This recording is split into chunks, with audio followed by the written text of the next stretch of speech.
বাংলাদেশের কাস্টমস হয়ে প্রায় ১,৫০০ এইচএস কোডের পণ্য রপ্তানি হয়, আর মোট রপ্তানি আয়ের ৮৫% আসে গার্মেন্টস পণ্য থেকে।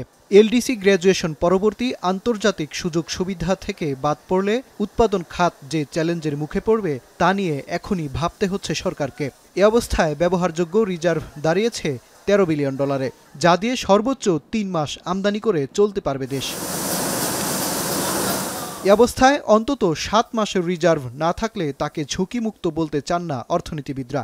আর রিজার্ভ বাড়াতে গার্মেন্টস নির্ভর না থেকে বাড়াতে হবে রপ্তানিযোগ্য পণ্য ও তার মার্কেট শেয়ার। ৩.৫ মাসের import cover is not enough. Stabilising the foreign exchange reserve is not enough. আমাদের অ্যাটলিস্ট ৫ মাস না গেলে this foreign exchange reserve is not what you call comfortable zone.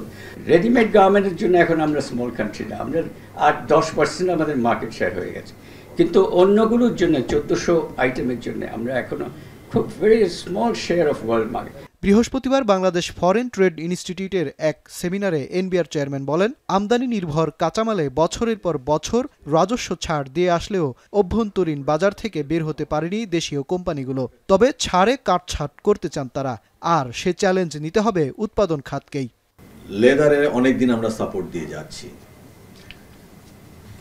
তারপরে লেদার কেন যেন আমাদের সেইভাবে যেভাবে এক্সপোর্ট মার্কেট দখল করার কথা ছিল সেইভাবে পারছে না। ডোমেস্টিক মার্কেটে এবং এক্সপোর্টের যে গ্যাপটা, সাপোর্টের যে গ্যাপটা, সেই গ্যাপটা না কমলে, না কমানো হলে ডোমেস্টিক মার্কেটে আমার যে মার্কেটটা আছে এবং সেটাকে আমি ক্যাটার করি, আমি যথেষ্ট লাভবান হচ্ছি, তখন আমি আর ওই চ্যালেঞ্জটা, বাইরের মার্কেটে ওই চ্যালেঞ্জগুলো নেব না, তাগিদ আসবে না।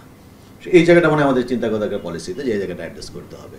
তুলাভিত্তিক উৎপাদন থেকে বের হয়ে আসতে ও ভবিষ্যৎ চ্যালেঞ্জ মোকাবেলায় আন্তর্জাতিক বাজার ধরতে সরকার কাজ করছে বলে জানান বাণিজ্য প্রতিমন্ত্রী।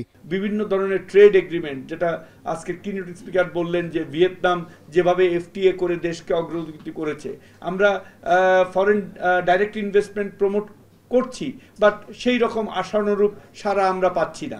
২ দশক পর নতুন রপ্তানি নীতি করেছে সরকার। এটি বাস্তবায়নে সব খাতকেই একসঙ্গে কাজ করার পরামর্শ সংশ্লিষ্টদের। মাজহার মাহবুব, এখন, ঢাকা।